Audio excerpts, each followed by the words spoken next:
সবসময় যে চিকেন তেল ঝাল দিয়ে খেতে হবে তা কিন্তু নয়, কম তেলেও তোমরা কিন্তু এইভাবে চিকেন রান্না করতে পারো। আর খুব ফাঁকিবাজি রান্না করেছি বুঝলে আজকে, তার জন্য অল্প পরিমাণ চিকেন নিয়ে তাতে নুন, সামান্য কাশ্মীরি লঙ্কার গুঁড়ো দিয়েছি, আবারও বলছি এটা না চাইলে দেবে না, দিয়ে দিলাম হলুদ, এটা তো দিতেই হবে। অল্প তেলে করেছি, খেতে কিন্তু খুব ভালো হয়েছিল। দিয়ে দিলাম সামান্য জিরে গুঁড়ো আর ধনে গুঁড়ো, এটা আমি বাড়িতেই গুঁড়ো করেছি, চাইলে তোমরাও করতে পারো কিংবা দোকান থেকে কিনে নিতে পারো। অল্প পরিমাণ চিড়ে দিয়েছি, সর্ষের তেল অল্প পরিমাণ দিয়ে দিলাম, আরও কম দিতে পারো। বিশেষত যারা ডায়েট করছো তেলটা অল্প দিয়ে কিন্তু খেতেই পারো। এতে পেঁয়াজ, তারপর গাজর আর আলু দিয়েছি, আর কাঁচা লঙ্কা দেখিয়ে দিলাম, আর টমেটো দিয়েছি। সবগুলোকে একসঙ্গে কিন্তু আমি মেখে করব, কারণ দেখবি মেখে যে কোনো রান্নাই কিন্তু ভীষণ ভালো লাগে। গরম ভাতের সাথে এটা খেতে দারুণ লাগে, আবার রুটি দিয়েও কিন্তু খেতে পারো।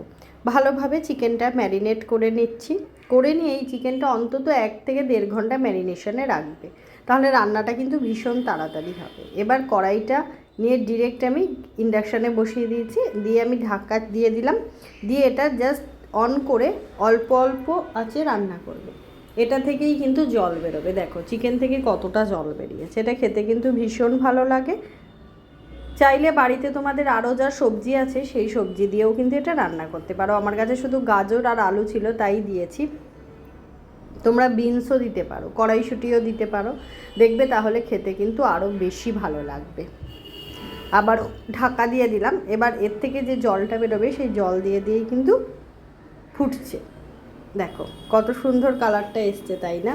আমি তাও আর একটু জল দিলাম, যেহেতু সামান্য ঝোল ঝোল রাখবো তার জন্য।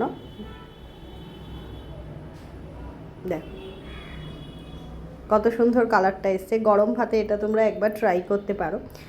ভিডিও ভালো লাগলে একটু সাপোর্ট করো, আর নতুন কোনো রেসিপি দেখতে চাইলে জানিও, আমি সেই রেসিপি নিয়ে তোমাদের সামনেই হাজির হব। তৈরি হয়ে গেল আমার ভেজিটেবল চিকেন। কেমন লাগলো আজকের ভিডিও জানিও।